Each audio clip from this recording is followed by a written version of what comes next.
ভুল করে হোঁচট লেগে যখন তোমার প্রিয় শখের কাচের ফুলদানিটি ভেঙে যায়, সেটাকেও তুমি নানানভাবে জোড়া লাগানোর চেষ্টায় ব্যতিব্যস্ত হয়ে পড়লে।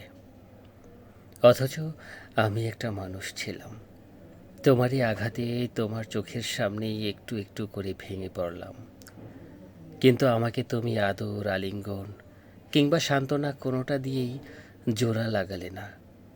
ভেঙেই পড়লাম, ভেঙে চূর্ণ বিচূর্ণ হলাম কেবল। অনেক দিনের পুরনো তরতাজা ফুলটা যখন শুকিয়ে খয়েরি রঙের হয়ে যায়, সেটাকেও তুমি তোমার প্রিয় বইটার পাতার ভাঁজে আগলে রাখো, খুব যত্ন করেই তুলে রাখো। অথচ আমি একটা মানুষ ছিলাম, কোনো একটা সময় ফুলের মতোই প্রিয় ছিলাম তোমার কাছে। তবুও তুমি আমাকে তোমার কোথাও আগলে রাখার বিন্দুমাত্র চেষ্টা করোনি, বরং তোমার সব কিছু থেকেই আমাকে দূরে সরিয়ে দিয়েছ, দূরত্ব বাড়িয়েছ যোজন যোজন। নিজের অজান্তে হলেও তোমার অবহেলায় পরে থাকা শাড়িটা তুমি পরেছ।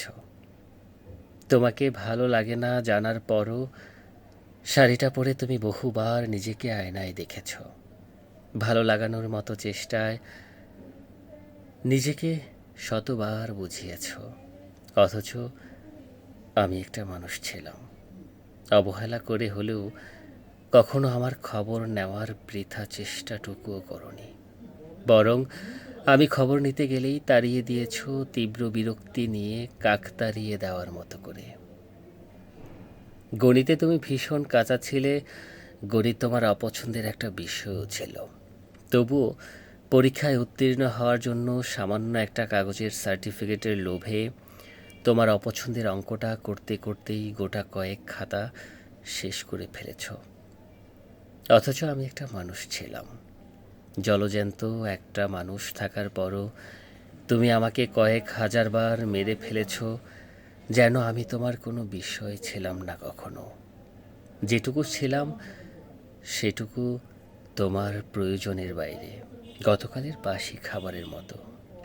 অপ্রয়োজনীয় তুমি মাঝে মধ্যে পুরনো পত্রিকার খবর পড়তে খুঁটিয়ে খুঁটিয়ে, কোনো কাজের নয় জানার পরও ভীষণ মনোযোগী চোখে ম্যাগাজিনের দিকে তাকিয়ে থাকতে ঘন্টার পর ঘন্টা।